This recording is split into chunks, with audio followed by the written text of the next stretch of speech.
Assalamualaikum, hai semuanya, nama saya Mahdia Rahima, MDH 16, peserta Latsar CPNS, BPSDMD, Provinsi Kalimantan Selatan, Pola Fasilitasi Kelas Hulu Sungai Selatan, Golongan 2, Angkatan 1. Ingin berbagi kepada teman-teman semua tentang wawasan kebangsaan dan bela negara.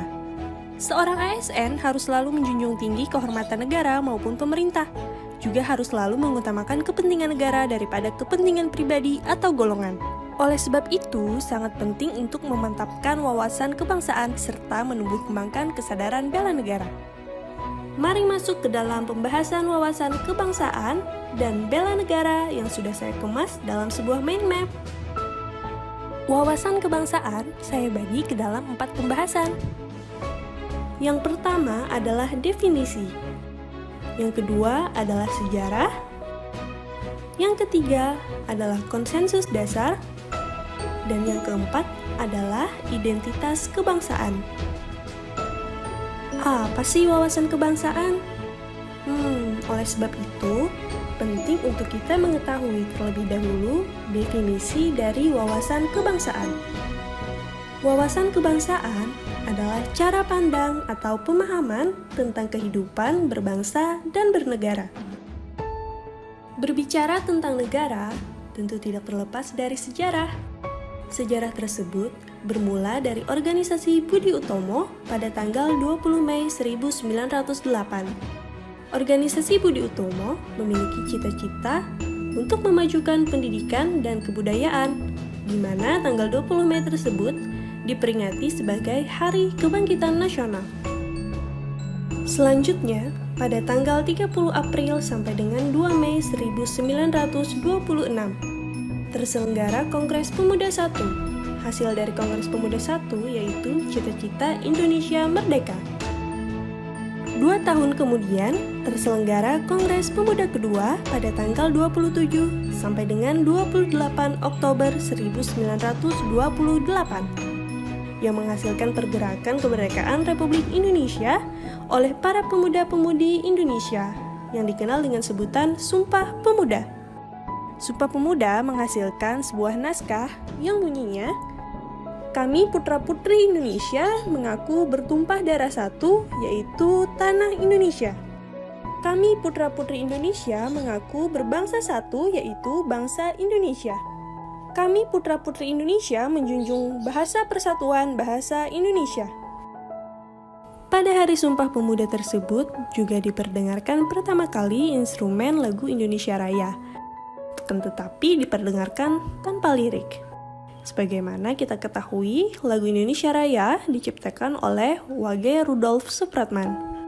Selanjutnya, pada tahun 1945 dibentuk BPUPKI atau Badan Penyelidik Usaha Persiapan Kemerdekaan Indonesia.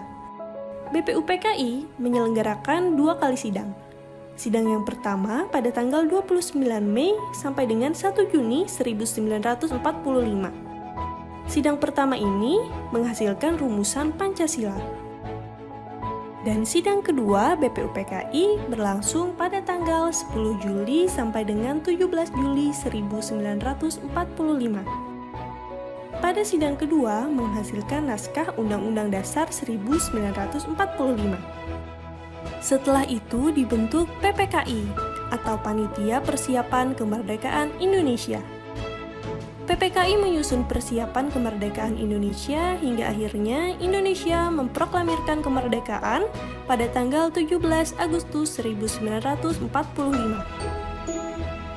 Sehari setelah itu disahkan Pancasila, Undang-Undang Dasar 1945 serta dilakukan pemilihan presiden dan wakil presiden.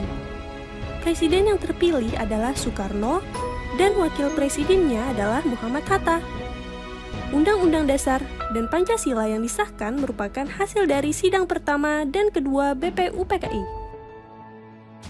Mari kita lanjut ke konsensus dasar. Konsensus dasar adalah sebuah kesepakatan dasar yang telah disetujui secara bersama-sama.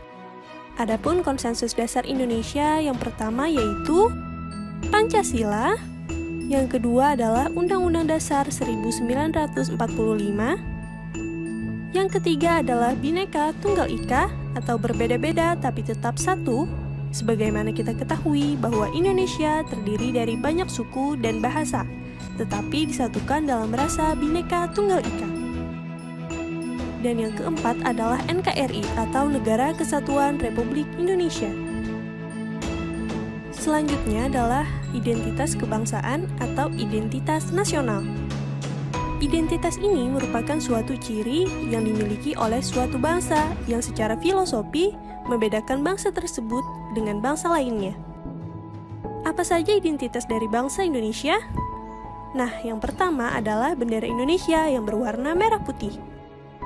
Yang kedua adalah bahasa Indonesia. Yang ketiga adalah lambang negara kita, yaitu Garuda Pancasila. Dan yang keempat adalah lagu kebangsaan, yaitu Indonesia Raya, yang pertama kali didengarkan pada Kongres Pemuda Kedua, tanggal 27 sampai dengan 28 Oktober 1928. Itu tadi pembahasan tentang wawasan kebangsaan. Selanjutnya kita masuk ke dalam pembahasan bela negara. Apa saja yang akan kita kulik pada pembahasan bela negara? Yang pertama adalah definisi, lalu sejarah, dan yang terakhir, nilai dasar bela negara. Apa itu bela negara? Bela negara adalah tekad, sikap, atau perilaku untuk menjaga kedaulatan negara. Contohnya adalah kita selalu siap membela negara kita dalam keadaan apapun. Sejarah bela negara salah satunya adalah pada saat agresi militer Belanda pada tanggal 19 Desember 1948. Di mana pada agresi militer Belanda ini, Presiden Soekarno dan Wakil Presiden Muhammad Hatta ditangkap, lalu dibentuk Pemerintahan Darurat Indonesia atau PDRI pada tanggal 22 Desember 1948 sampai dengan 13 Juli 1949. Selanjutnya, masuk ke dalam nilai dasar dari bela negara. Ada 5 poin nilai dasar dalam bela negara. Poin pertama adalah cinta tanah air. Kedua adalah kesadaran berbangsa dan bernegara. Yang ketiga, setia pada Pancasila sebagai ideologi bangsa. Keempat, rela berkorban untuk bangsa dan negara. Dan yang kelima adalah kemampuan awal bela negara. Cinta pada tanah air diaktualisasikan dengan sikap salah satunya adalah mengabdi kepada negara dan rakyat Indonesia. Contoh dalam penerapannya di tempat kerja adalah selalu siap menerima dan melaksanakan tugas yang diberikan kepada kita. Aktualisasi dari kesadaran berbangsa dan bernegara adalah mentaati, melaksanakan, dan tidak melanggar aturan perundang-undangan. Contoh penerapannya di tempat kerja adalah menjalankan tugas secara profesional. Selanjutnya, aktualisasi dari setia pada Pancasila sebagai ideologi bangsa adalah menciptakan lingkungan kerja yang non-diskriminatif.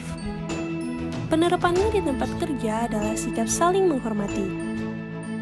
Jika di tempat kerja kita ada orang yang berbeda suku ataupun agama, hendaklah tidak membeda-bedakan antara satu dengan yang lainnya. Aktualisasi poin keempat yaitu rela berkorban untuk bangsa dan negara adalah dengan memberikan layanan kepada publik secara jujur, tanggap, cepat, tepat, akurat, berdaya guna, serta santun. Penerapannya di tempat kerja adalah seperti menindaklanjuti keluhan masyarakat dengan setulus hati. Dan aktualisasi dari nilai dasar bela negara yang terakhir yaitu selalu berusaha untuk meningkatkan kompetensi dan mengembangkan wawasan sesuai dengan kemajuan iptek. Contoh penerapannya di tempat kerja adalah berinovasi untuk membuat perubahan yang positif pada lingkungan kerja sesuai dengan kemajuan teknologi, tidak hanya berdiam diri di zona nyaman saja. Nah, itu tadi pembahasan dari Mind Map Wawasan Kebangsaan dan Bela Negara. Semoga teman-teman dapat memahaminya ya. Wassalamualaikum.